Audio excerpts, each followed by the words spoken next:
नमस्कार विद्यार्थियों, उड़ान आईएएस एकेडमी के ई लर्निंग प्लेटफॉर्म पर आप सभी का स्वागत करता हूं। दोस्तों, इस वीडियो में हम संविधान के महत्वपूर्ण एमसीक्यूज को सॉल्व करेंगे। आगे बढ़ने से पहले आपके लिए एक महत्वपूर्ण सूचना है। उड़ान आईएएस एकेडमी के बिलासपुर शाखा में सीजीपीएससी प्री और व्यापम की कंबाइंड बैच आरंभ की गई है। यह बैच 19 जून से आरंभ हो चुकी है। 19 जून 2025 से यह बैच आरंभ हो चुकी है। इसकी टाइमिंग है सुबह 7 बजे से 10 बजे तक। यह बैच ऑफलाइन और ऑनलाइन दोनों मोड पर संचालित है। इस बैच में प्री और व्यापम के सभी परीक्षाओं जैसे रेवेन्यू इंस्पेक्टर, पटवारी, अमीन पटवारी, फूड इंस्पेक्टर, लेबर इंस्पेक्टर, मंडी इंस्पेक्टर, सम परीक्षक और अन्य सभी परीक्षाओं की भी तैयारी कराई जाएगी। संपूर्ण पाठ्यक्रम को कवर किया जाएगा। प्रत्येक क्लास का रिकॉर्डेड वीडियो और पीडीएफ उपलब्ध होगा। एग्जाम ओरिएंटेड तैयारी करवाई जाएगी। कक्षाएं विषय विशेषज्ञों द्वारा ली जाएगी। इस बैच की तैयारी करने वाली ये जो टीम है, यह राज्य की सबसे अनुभवी टीम है। पिछली परीक्षाओं में भी उड़ान ने सर्वाधिक चयन दिया है। अधिक जानकारी के लिए दिए गए इन नंबरों पर आप हमें संपर्क कर सकते हैं। इस बैच की एक महत्वपूर्ण विशेषता यह है कि इस बैच में प्रवेश लेने वाले प्रथम 50 विद्यार्थियों को फीस में 20% तक की छूट दी जाएगी। तो याद रखिएगा दोस्तों, 19 जून 2025 से हमारी बैच आरंभ हो चुकी है, जिसकी टाइमिंग है सुबह 7 बजे से 10 बजे तक। आप अभी भी डेमो क्लास अटेंड करके इसका लाभ उठा सकते हैं। इस क्लास को आप ज्वाइन कर सकते हैं। ठीक है, चलिए आगे बढ़ते हैं संविधान के महत्वपूर्ण एमसीक्यूज पर। संविधान के महत्वपूर्ण एमसीक्यूज, पहला प्रश्न देखिए। प्रश्न लिखा है, भारतीय गणतंत्र की 26 जनवरी 1950 को सही संवैधानिक वस्तु स्थिति क्या थी जब संविधान लागू किया गया। ठीक है, तो ये शब्द आप जो देख रहे हैं ये आपने संविधान की प्रस्तावना में पढ़ा है। ठीक है, 26 जनवरी 1950 को संविधान लागू हुआ था। उस समय संविधान की प्रस्तावना में कौन कौन से शब्द लिखे थे इसमें से, तो कौन कौन सा लिखा था? ये संविधान के प्रस्तावना की प्रकृति है। जो शब्द लिखा हुआ है, संपूर्ण प्रभुत्व संपन्न, लोकतंत्रात्मक, गणराज्य। इसके अलावा प्रस्तावना में समाजवादी शब्द जोड़ा गया, पंथ निरपेक्ष शब्द जोड़ा गया, अखंडता शब्द जोड़ा गया। लेकिन 26 जनवरी 1950 को जब संविधान लागू हुआ था तो समाजवादी, पंथ निरपेक्ष, अखंडता ये तीनों शब्द शामिल नहीं थे। संपूर्ण प्रभुत्व संपन्न, लोकतंत्रात्मक, गणराज्य ये तीन शब्द शामिल थे। तो ऑप्शन देख सकते हो आप, संपूर्ण प्रभुत्व संपन्न, समाजवादी, ठीक है, लोकतंत्रात्मक, संपूर्ण प्रभुत्व संपन्न, लोकतंत्रात्मक, गणराज्य। ऑप्शन सी इसका सही जवाब होगा। ठीक है, चलिए अगला प्रश्न पढ़ते हैं। भारत एक लोकतांत्रिक राज्य व्यवस्था है। ठीक है, कौन सा सही है पूछा है। भारत एक लोकतांत्रिक राज्य व्यवस्था है। प्रश्न पढ़ेंगे, पहला सही है। दूसरा, भारत एक प्रभु सत्ता संपन्न राज्य है। दूसरा सही है। लोकतांत्रिक समाज है, ये भी सही है। एक कल्याणकारी राज्य है, ये भी सही है। तो कौन सा सही है पूछा है। ऑप्शन डी इसका सही उत्तर होगा। 1, 2, 3, 4 सारे ऑप्शन सही हैं। अगला, संविधान के निम्नलिखित में से किस प्रावधान के अंतर्गत भारतीय संविधान को नया राज्य बनाने का अधिकार है। ठीक, तो आपने पढ़ा होगा कि भारतीय संविधान के अनुच्छेद नंबर 3 में संसद विधि द्वारा या ऐसी शर्तों के साथ जैसा वह ठीक समझे नए राज्य का गठन कर सकती है। किसी राज्य का क्षेत्रफल बढ़ाकर, कम कर, नाम परिवर्तन कर या सीमा परिवर्तन कर। अनुच्छेद नंबर 3, जैसे छत्तीसगढ़ का गठन किसके तहत हुआ है, कौन से अनुच्छेद के तहत हुआ है, तो अनुच्छेद नंबर 3 के तहत हुआ है। ठीक, अगला प्रश्न देखते हैं। भारतीय नागरिकता नहीं प्राप्त की जा सकती।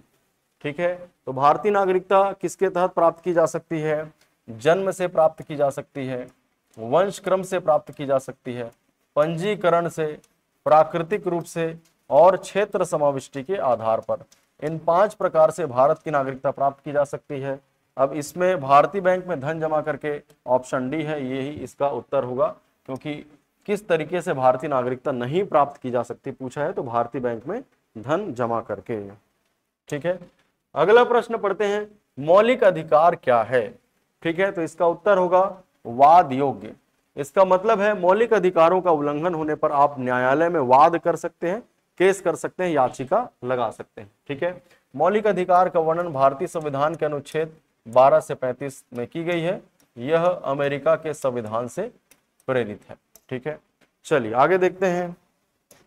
अगला प्रश्न है, प्रश्न पढ़ेंगे, भारतीय संविधान का कौन सा अनुच्छेद अस्पृश्यता का उन्मूलन करता है और किसी भी रूप में इसके आचरण का निषेध करता है?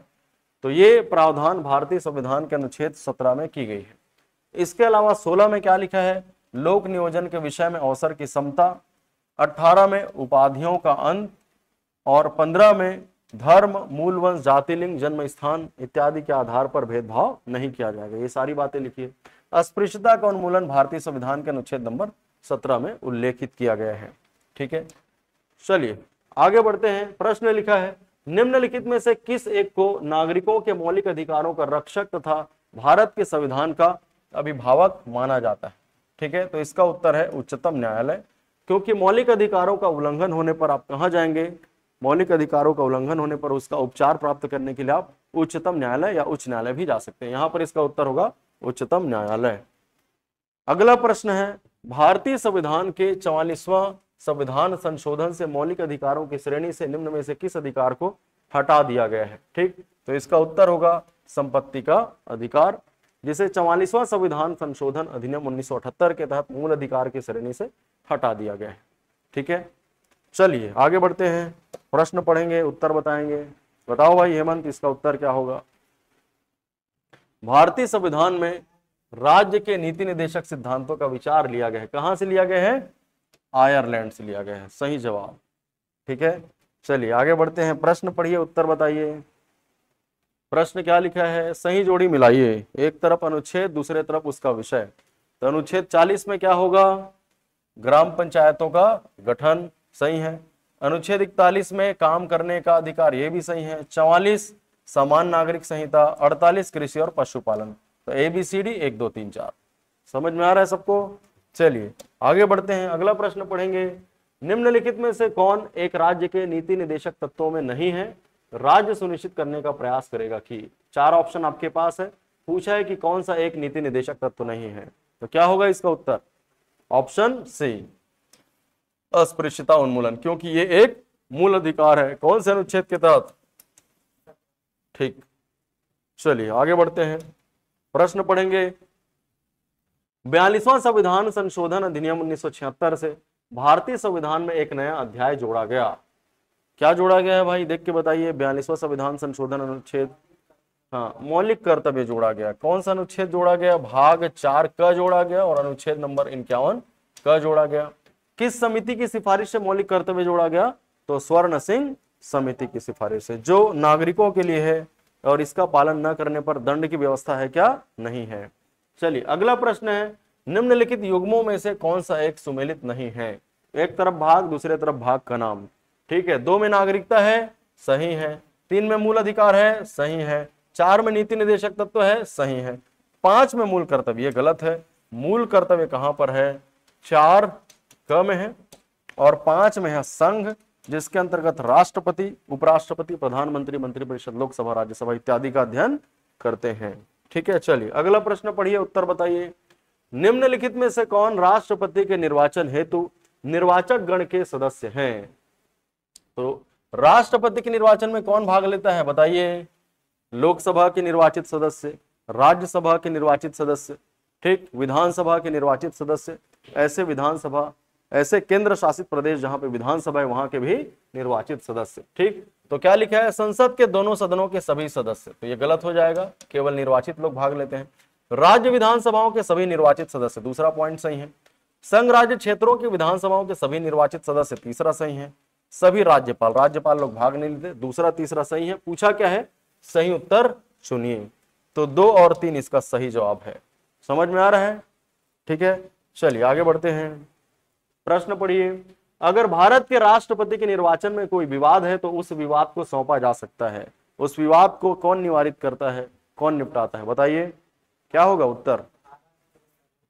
भारत का सर्वोच्च न्यायालय। भारतीय संविधान के अनुच्छेद नंबर 71 में इसका प्रावधान किया गया है कि यदि राष्ट्रपति और उपराष्ट्रपति के निर्वाचन में कोई विवाद है तो उस विवाद को कौन निपटाता है? भारत का सर्वोच्च न्यायालय। आ रहा है समझ में? चलिए आगे पढ़िए। अगला प्रश्न, भारतीय संविधान के किस अनुच्छेद के अंतर्गत राष्ट्रपति संसद के दोनों सदनों द्वारा पारित किसी बिल पर अपनी स्वीकृति रोक सकता है? क्या होगा इसका उत्तर? 63, 108, 109, 111। ठीक, विधायिका द्वारा पारित विधेयक यानी कि संसद के दोनों सदनों से किसी विधेयक को पारित करके राष्ट्रपति के पास भेजा जाता है तो राष्ट्रपति उस पर अपनी स्वीकृति रोक सकता है। कौन से अनुच्छेद में इसका वर्णन है? तो अनुच्छेद नंबर 111, ऑप्शन डी इसका सही जवाब होगा। ठीक है, अगला प्रश्न पढ़ेंगे। भारत के चौथे राष्ट्रपति कौन थे? ठीक है, तो भारत के पहले राष्ट्रपति कौन थे? डॉक्टर राजेंद्र प्रसाद। ठीक, दूसरे राष्ट्रपति सर्वपल्ली राधाकृष्णन। तीसरे राष्ट्रपति डॉक्टर जाकिर हुसैन। चौथे राष्ट्रपति थे वीवी गिरी। ठीक है, तो इसका उत्तर हो जाएगा ऑप्शन ए, वीवी गिरी। ठीक है, चलो अगला प्रश्न पढ़ो और उत्तर दो। प्रश्न लिखा है, भारत के उपराष्ट्रपति का चुनाव किस तरह होता है? भारत के उपराष्ट्रपति का चुनाव किस तरह होता है? ठीक है, आंसर बताएंगे, इसका उत्तर क्या होगा?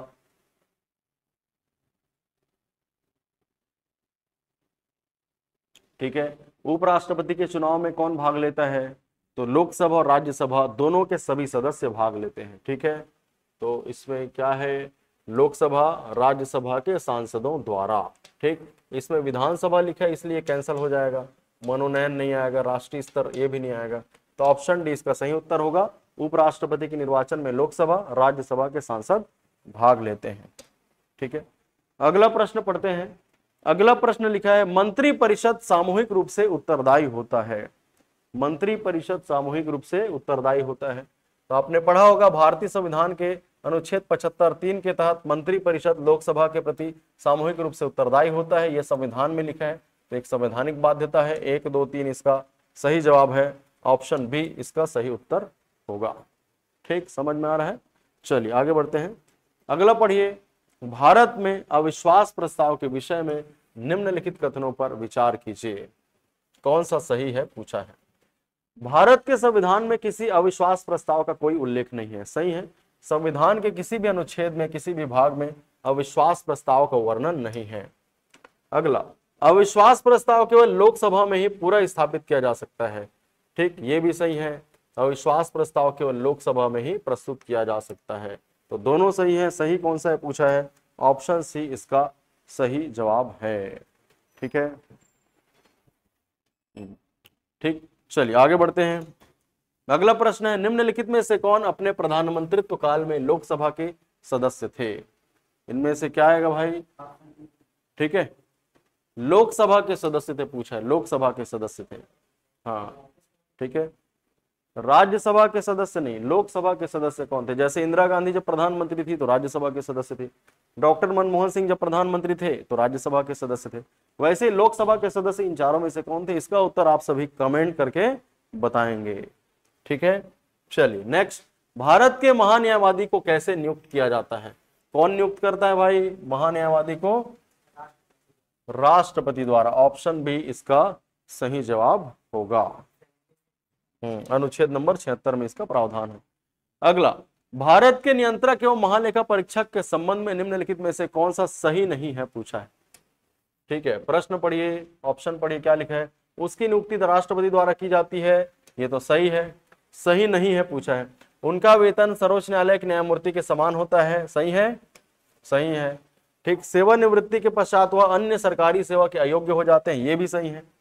उनको राष्ट्रपति पदच्युत कर सकता है, ये गलत है ना। पदच्युत करना मतलब हटाना, इन्हें वैसे ही हटाया जाता है जैसे सर्वोच्च न्यायालय के न्यायाधीशों को हटाया जाता है। कौन सा सही नहीं है पूछा है, तो ऑप्शन डी इसका सही जवाब है।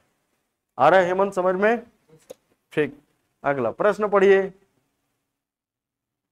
भारत के संविधान के अनुच्छेद 82 के अनुसार लोकसभा की सीटों का राज्यों के मध्य आवंटन कौन से जनगणना के आधार पर होता है?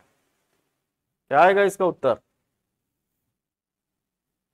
है ना, लोकसभा की सीटें, राज्यसभा की, है ना, लोकसभा की सीटें, विधानसभा की सीटें, राष्ट्रपति का जो निर्वाचन होता है उसमें जो फॉर्मूला है आनुपातिक प्रतिनिधित्व वाला, उसमें कौन सा जनसंख्या लेते हैं, कौन सा जनगणना लेते हैं? अनुच्छेद 1971 की जनगणना लेते हैं। ऑप्शन बी इसका सही जवाब होगा। चलिए, लोकसभा का कोरम कुल सदस्य संख्या का कितना होता है बताइए?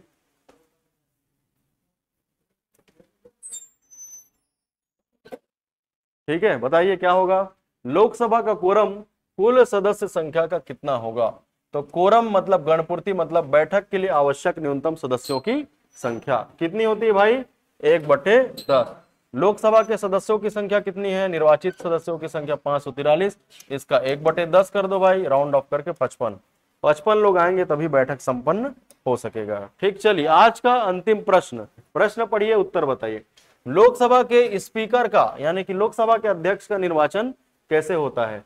संसद के सभी सदस्यों द्वारा, प्रत्यक्ष रूप से जनता द्वारा, लोकसभा के सभी सदस्यों द्वारा, लोकसभा में बहुमत प्राप्त दल के सदस्यों द्वारा। क्या होगा इसका उत्तर, क्या होगा, ऑप्शन सी, लोकसभा के सभी सदस्यों द्वारा। बस, तो सबको समझ में आया होगा। ऐसे ही एमसीक्यूज आपको उपलब्ध होते रहेंगे। ठीक है, ये सारे प्रश्न पूछे गए प्रश्न हैं जो व्यापम और पीएससी के किसी न किसी एग्जाम में पूछा गया है। आज के लिए इतना ही, थैंक यू।